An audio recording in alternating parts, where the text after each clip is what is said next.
खानापूर तालुक्यातील विटा कुर्ली रस्त्याचं काम काही ठिकाणी अर्धवट स्थितीत दिसतं. ठेकेदारांना वारंवार सूचना देऊनही याकडे ठेकेदार कानाडोळा करत असल्याचं दिसून येतं. विटा कुर्ली रस्त्याला जधवमळानजीक अनिकेत अशोक पाटील यांच्या मालकीची रोडलगतच विहीर आहे. ठेकेदारांनी या विहिरीजवळचा रस्ता करत असताना कोणत्याही प्रकारची काळजी घेतलेली दिसून येत नाही. पावसाळ्यातील पहिल्याच पावसात रस्ता खचून विहिरीच्या कठड्यापासून विहीर ढासळलेली दिसून येते व त्यामध्ये झाडे व झुडपं पडलेली आहेत. परंतु ठेकेदारांनी यासाठी भरावा किंवा पुलाचं कायमस्वरूपी कट्टा बांधणं अपेक्षित होतं. परंतु याकडे प्रशासनाने व ठेकेदार यांनी वारंवार सूचना देऊनही दुर्लक्ष केलं.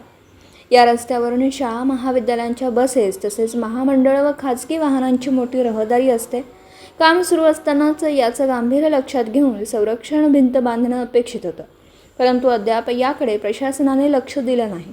म्हणून खानापूर विधानसभा मतदारसंघाचे युवा नेतृत्व वैभवदादा पाटील यांनी खचलेल्या रस्त्याबाबत सार्वजनिक बांधकाम विभाग व ठेकेदार यांना लेखी तक्रार देऊन त्वरित या गोष्टीकडे लक्ष द्यावं अशी मागणी केली. कारण काही कारणाने अपघात घडल्यास खूप मोठी किंमत मोजावी लागेल, त्यामुळे मोठा अनर्थ होऊ शकतो. तरी संबंधित ठेकेदारांनी व प्रशासनाने योग्य कार्यवाही करावी अशा सूचना ॲडव्होकेट वैभवदादा पाटील यांनी केली. संभाव्य धोक्याची शक्यता टाळण्यासाठी प्रशासनाने त्वरित संबंधित ठेकेदाराला गांभीर्याने आदेश देऊन याबाबत ठोस उपाययोजना करण्यात याव्यात अशी मागणी केली. दिवसभरातील घडामोडींचा आढावा घेण्यासाठी पाहत रहा N24 मराठी न्यूज चॅनल.